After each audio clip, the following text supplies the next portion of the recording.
नमस्ते, आदाब, सत श्री अकाल। मैं जीशान और आप सभी का तहे दिल से स्वागत है एक बार फिर हमारी ख़ास पेशकश मंजिल के मुसाफिर में, जिसमें हम आपके लिए लाते हैं ऐसी प्रेरणादायक कहानियाँ जिसको सुनकर आपकी रोज़मर्रा की ज़िंदगी में नई ऊर्जा का संचार हो, नया हौसला पैदा हो, साथ में आपकी ज़िंदगी में क्रांतिकारी परिवर्तन हो। ऐसी कहानियों को सुनाने का एक छोटा सा प्रयास करते हैं।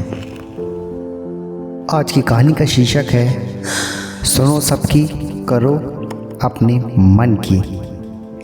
एक बार एक आदमी अपने छोटे से बालक के साथ घने जंगल की तरफ जा रहा था। तभी रास्ते में उस बालक को प्यास लगी और उसे पानी पिलाने उसका पिता उसे एक नदी पर ले गया। नदी पर पानी पीते अचानक वो बालक पानी में गिर गया और डूबने के कारण उसके प्राण निकल गए। वो आदमी बड़ा दुखी हुआ और उसने सोचा इस घने जंगल में इस बालक का अंतिम संस्कार किस प्रकार किया जाए।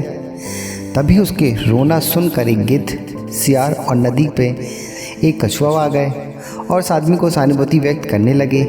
आदमी की परेशानी जानकर सब अपनी अपनी सलाह देने लगे। सियार ने लाल टपकाते हुए कहा, ऐसा करो, इस बालक को, शरीर को इस जंगल के में किसी चट्टान के ऊपर छोड़ दो, धरती माता इसका उद्धार करेंगी। तभी गिद्ध अपनी खुशी छुपाते हुए बोला, नहीं, धरती पर नहीं, इसको जानवर खा जाएंगे। एक काम करो, इसे पेड़ पे रख दो ताकि सूर्य की गर्मी इसका अंतिम संस्कार कर देंगी। उन दोनों की बातें सुनकर कछुआ भी अपनी भूख को छुपाते हुए बोला, नहीं, इन दोनों की बातों में मत जाओ। इस बालक की जान पानी में गई है, इसलिए आप इसे नदी में बहा दो।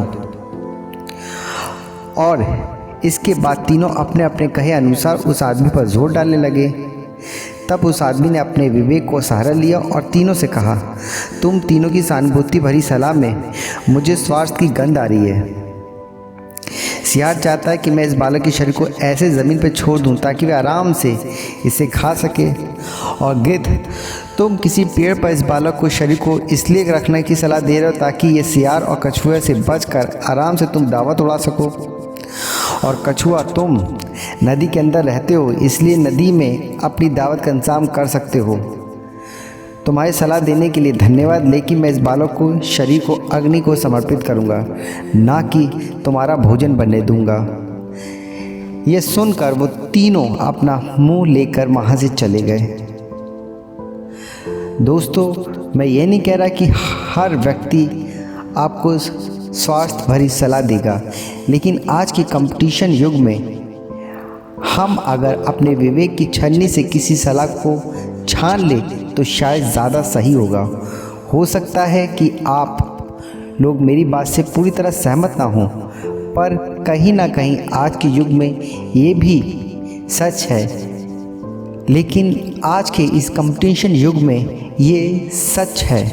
आपको अपने विवेक का, अपना कॉमन सेंस, अपना दिमाग सबको यूज़ करके आपको सलाह लेके उस पर करना होगा, क्योंकि आज का कल में, आज के युग में कट थ्रो कंपटीशन चल रहा है, प्रोफेशनल रिलेशन चल रहे हैं। आपको उसी में अपने आप को बेहतर बनाना होगा और आपको लोगों की सुननी है और करनी अपनी है।